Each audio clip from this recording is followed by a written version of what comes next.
agreement with GPD Group for construction and inspection services for the substation elevated storage tank project. The second is authorizing cooperative agreement between the County of Medina and the Ohio Water Development Authority for the substation water storage tank project.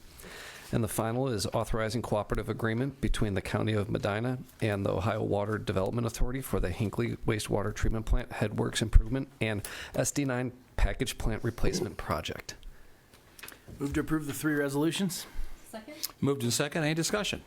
Roll call, please. Harrison? Yes. Sweattick? Yes. Hambley? Yes. All right, well, thank you. Thanks, Jeremy.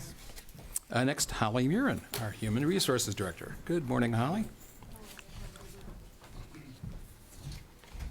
Good morning. On our personal changes resolution today, we have 1 new hire in transit, 1 promotion in sanitary, 2 rate increases, 1 in sanitary and 1 in commissioners, a transfer between agency, 2 leave of absence, 1 in sanitary and 1 in maintenance, 1 retirement in sanitary, and 1 retirement date revision at Job and Family Services. Move to approve. Second? Moved and second. Any discussion? Roll call, please. Harrison? Yes. Sweattick? Yes. Hambley? Yes. Thank you. Very good. Thank you. See Brett here? Where's Brett? Kind of missing. We'll give him a second. If not, we'll can jump into department updates.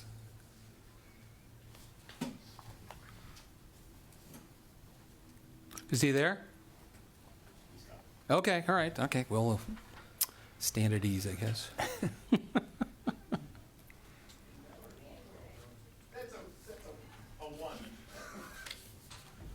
Good morning, good morning. Commissioners, I apologize. I was all right. in discussions with the administrator. All right. All right. I'm real short and sweet today. I only have 3 resolutions for you this morning. Our first one is authorizing 5,700 gallons of gasoline. Our low bid on that is Ports Petroleum again at $2. We lost that $1.89 one. Right. Darn it. Our second resolution is expenses of county officials. Of note here, there's several on the list, but of note is the treasurer's request for Savannah, Georgia. That actually kicks in like a week and a half. Okay. And our third resolution is the weekly bills in the amount of $5,788,372.85. That one is so large this week because we have the one of our last big payments out for the internet service contract with ARPA money for Medina Fiber. Move to approve the 3 resolutions. Moved and second. Any discussion? Roll call, please. Harrison? Yes. Sweattick? Yes. Hambley? Yes. All right, thank you. Thank you.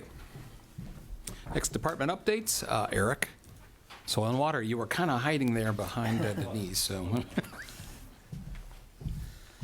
Morning, Happy New Year. Good morning, Happy New Year. All right.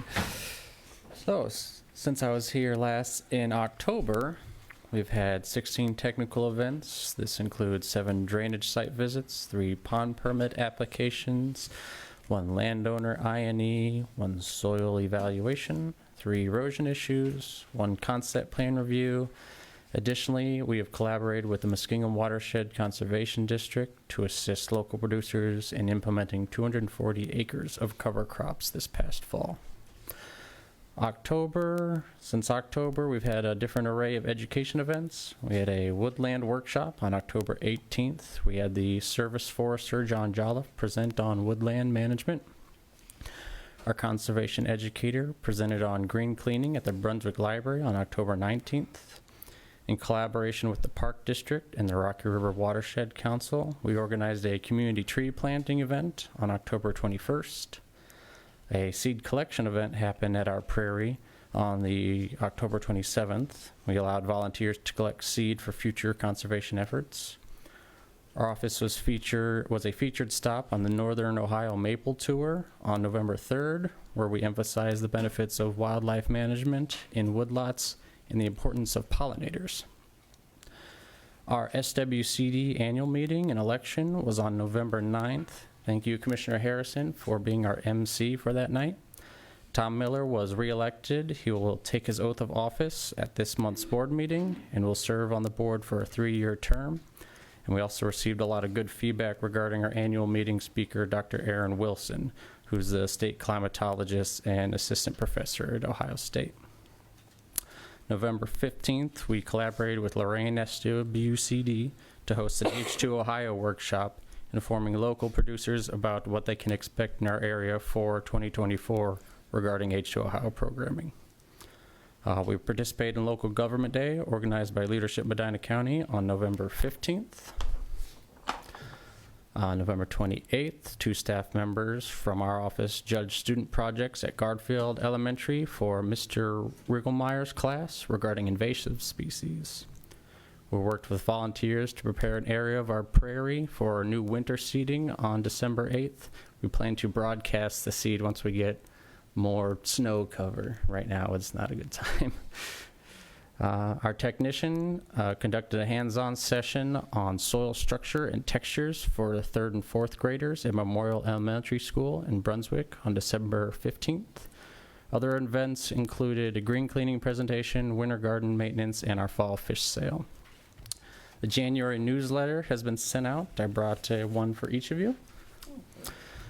This features our order form for this year's tree seedling sale and our announcement for our big tree for 2024. The newsletter also includes a write-up on our bee inspector, Michael Maughan.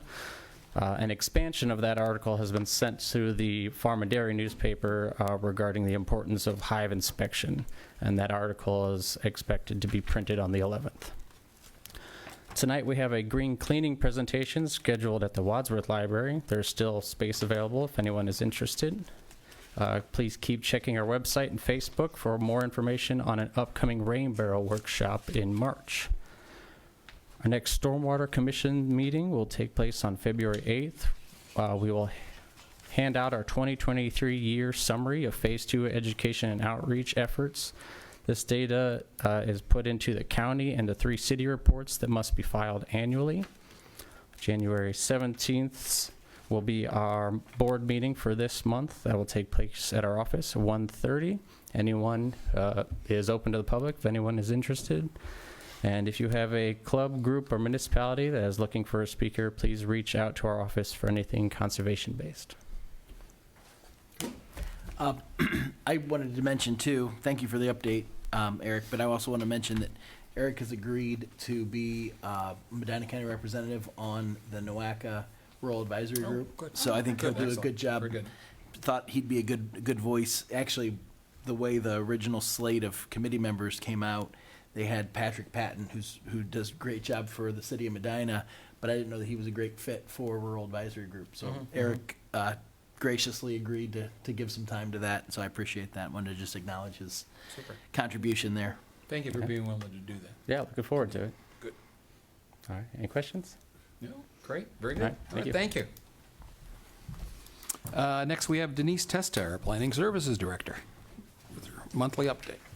Good morning. Good morning. So we completed our January Planning Commission meeting last week. For February, we are looking at a subdivision in Sharon, as well as a text amendment in Sharon Township. So Sharon has been very busy. We're just waiting on one more member for our Planning Commission from Medina City. So I know they're working diligently on that. The subdivision regulations work group will relaunch. Good. So rocket's ready. In addition to that, we are with the Lodi Bridge project. So this is the bridge replacement at the community park. We are hoping that construction will begin on January 15th. So that's a couple weeks away. Maybe this weather will lighten up a little bit. We are continuing to work with Prevailing Wages as well and train on that. That's with Cheryl and myself. Lead Safe Ohio. So we will review the applicants for the consultant positions. So we will review that and have a resolution submitted shortly. I'm also working on the OSU extension on their sign application and site plan application to Medina Township. So I'm advising, well, I don't know if I'm an advisory role, but we're working together on it. Good. Our fair housing presentations this month is with Medina Creative Housing again. So they have a new group coming in as well as Ohio Means Jobs. I anticipate we'll have additional presentations as well. And I am very excited as a result of Rob Henwood's and Cheryl Heinley's efforts to offer our first Medina County zoning workshop. You probably viewed the email yesterday. So that is on Thursday, January 18th at 6:30, Zoning Board Basics. Very exciting. And it's located at the Lafayette Fire Station at 6367 Technology Lane. And if anyone is interested in attending, they can contact our office by calling 722-9293 and just RSVPing for that. So we're very excited to offer that. Are there any questions? It's good meeting space. Obviously, I think you had your last zoning. We did. Workshop there. We did, and Works out very nice. we have 5 zoning workshops scheduled for this year. So you can RSVP for one, all, or none of them. And so yes, we are very excited to offer those The this presenters year. are Jeff Brandon And myself. And yourself. Yeah. That might lower the attendance rate a little bit. How does And those are open to municipalities too, which I think is. It is yeah. open A to good way to villages and celebrate. cities, as well as citizens as well. We also offer, the county actually purchased a free online subscription to the Ohio APA Online Citizen Planner training. And if anyone is interested in, those are 4 sessions. They last about an hour and a half each. But that is a free opportunity as well. All they have to do is call our office to obtain the password. So that is something that the county actually underwrited. You know, we have a few news trustees that started January 1 across the county. It might be nice to reach Sure. out to them and invite. This would be very good for brand new trustees to email them and. I sent actually the email to all trustees, zoning inspectors, and some fiscal Excellent. officers. So Sure. anyone that was, fortunate enough to be in our address book, they were sent Well, that was my this point. Maybe email. some of the new ones, we don't have their email yet. Right, we were able to get most of the new trustee emails. So, but I will Good. double check that to make sure. Super. Good. All right, thank Great. you. Thank you. Thank you. All right. Next, do we have public comment? Anybody? Stan, you have anything or want to say? Okay, well, very good. All right. Well, then we'll open up a discussion session. Chris, do you have anything? I do not. Thank you. Okay. Matt? John here? Okay. I do not. Go? Oh, my gosh. I do. Have a Okay, couple- yes, you have a do. I couple know you things. do. Go ahead. I did plan ahead I prepared everybody, but That's all right. actually 2 things I wanted to mention. First is related to the dog shelter. I've been working with Chris and also with Del Saffel, and there've been some efforts, and we'd hoped maybe to have something before the end of the year. It's into the new year, but we've got a draft that will come before the board here in the, I'd say, relatively near future for some action related to the the volunteer policy. We did a Sure. visitor policy earlier last year, but something to try and incorporate more of the resources that we have with community members and people who want to participate more in the activities over there. And so I think we're just going to get some feedback from some of the people who are interested in helping, and then probably bring it up for some action once it's finalized. So just want to make you aware of that, and it's progress that's not as quick as we would have liked, but it's coming along, so that's good. And then the second item relates to NOACA, my weekly NOACA update, I suppose.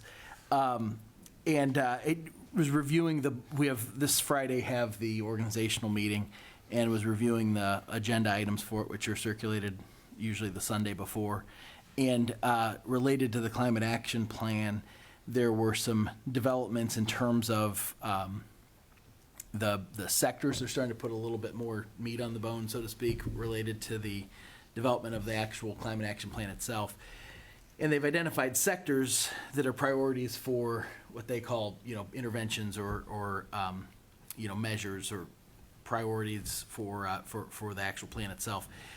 Among those sectors identified included agriculture. Agriculture was one of 6 specific industrial sectors that were, there's energy production, there's wastewater, there were a few others, but agriculture was on there. For my reading, agriculture was the only one that wasn't specifically broken out in their initial framework that they did when they did their initial greenhouse gas inventory.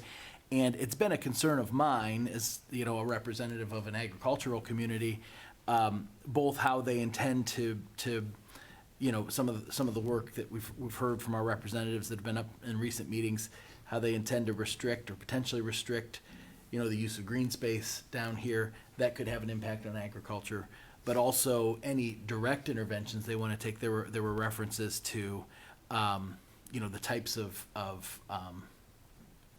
dietary requirements and in livestock production, and to certainly recognize that those things have some impact on the environment, but I just don't know that the basic framework has been done for the plan to kind of justify the plan having that focus and having that as one of the 5 or 6 sectors that it's focused on.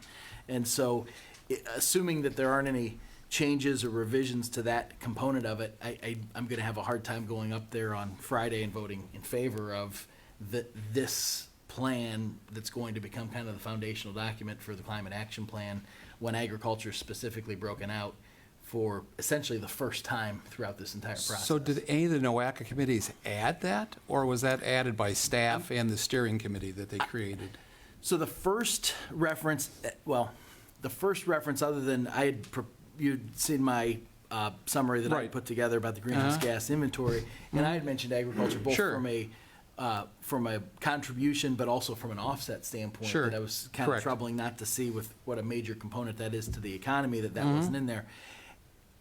So there was some discussion around it, I guess, that we raised the question, but then over the winter months well, not the winter months, but in the November session that was had, we had heard, both from our representatives that were there, and then also Grace Gallucci mentioned at our December board meeting, that there were some people in the room, either through the listening sessions or that specific meeting, that 2-day session, Right.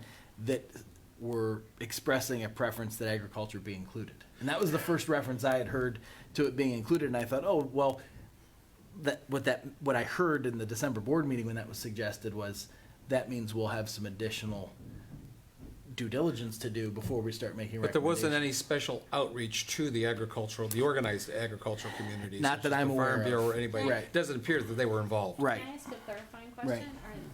Are they really rating agriculture as far as a climate Oh, action yeah. plan more negatively than business and industry up in Cuyahoga County? No, I don't. Well, I don't think there's any effort to rank those things, but it would be included in the same vein that those other contributing Actually, they've got some factors are action included. steps listed there. Yeah. We're basically just shifting diet to proposing, quote, healthy agriculture as opposed to Right. us meat eaters. Yeah.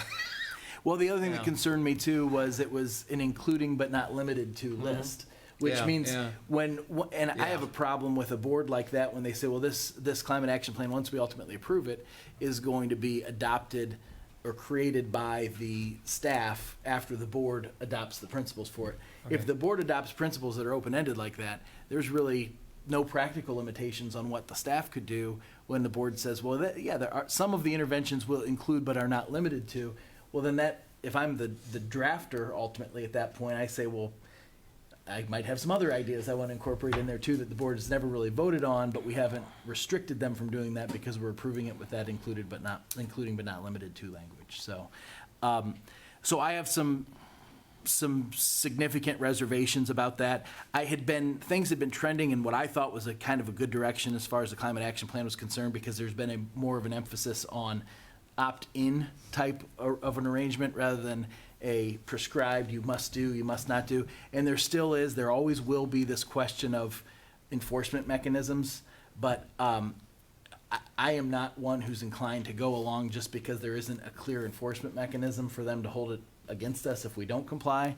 I'd rather say if we're gonna undertake something that's represented as a regional policy, it should have the input from the region for it to be, to be valid, and so I'm gonna continue to make these arguments and make these points. I'm not holding my breath that it's gonna have any impact on actually changing what the language of it is. So I wanted to just put everybody on notice that as it stands right now and as it's drafted in the resolution that's going to be in front of the board on Friday, I don't see any way that I'll be able to support it. I think that adds power to the old adage, if you're not at the table, you're on the menu. Farm Bureau was not at the table. Apparently, they're on the menu. Yeah, well, and I don't know, I did make them aware of both locally and the couple contacts I have at the state level, that this language is out there. And I also, whether they mobilize around it or not, or whether, a couple days' notice is enough time is probably a better question. But I don't know how much of a policy priority one resolution by one regional organization is to them. So they may just say, this is too small for us to jump in the pond on. But I do think if these kinds of things start to take root in other MPO-type organizations around the state, it would become an issue that the larger agricultural community would be concerned about. And as somebody who's aligned closely with the local agricultural community, I know the people I've talked to around here are concerned about those things too, because there's a lot of, you don't have a productive agricultural endeavor without good stewardship.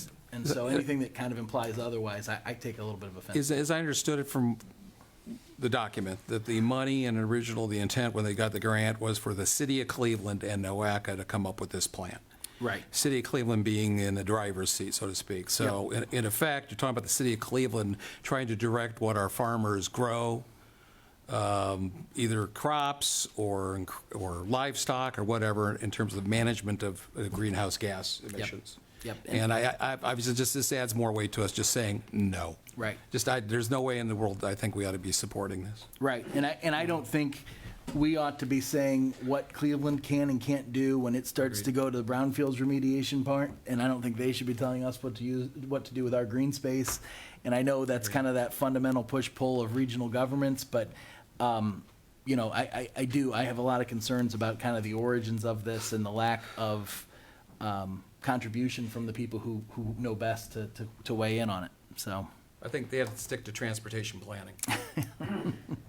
They do a moderate competency at that. Yeah. But stay in their lane. But I would agree with your no vote. That's my update. I'll All right. keep everybody posted coming out of Friday's meeting. Okay. All right. That's it? Yes. Okay. I do have a letter of support for the proposed medical Medina Health Center. This is for the capital budget request for Acton Children's Hospital Medina Health Center. If there's no objections to this, we'll send this out. No, it's good luck. Okay, I think good. it looks All right, great. very I good. would Thank you. support this, particularly if it had any effort to bring labor and delivery services back to Medina County. But I know that's not going to Right. happen. Yeah, the business model isn't there for, Right. unfortunately. But I I'd agree with you. I'd be an even more active supporter if that were Amen. part of the plan. Amen. So, all right. I have nothing else. There's nothing else. I will entertain a motion to adjourn. Move to adjourn? Second? Moved in second. Just want to point out, we do have a budget hearing at 10:30 with the auditor's office. This is the initial start of a round of a lot of budget hearings over the next several weeks. Those are public. They are not anticipated to be publicly broadcast or put on Facebook. So, but the public are invited to attend if they so desire. Which case, roll call, please. Harrison? Yes. Sweattick? Yes. Hambley? Yes, and thank you very much. Everybody have a good week. See you next week.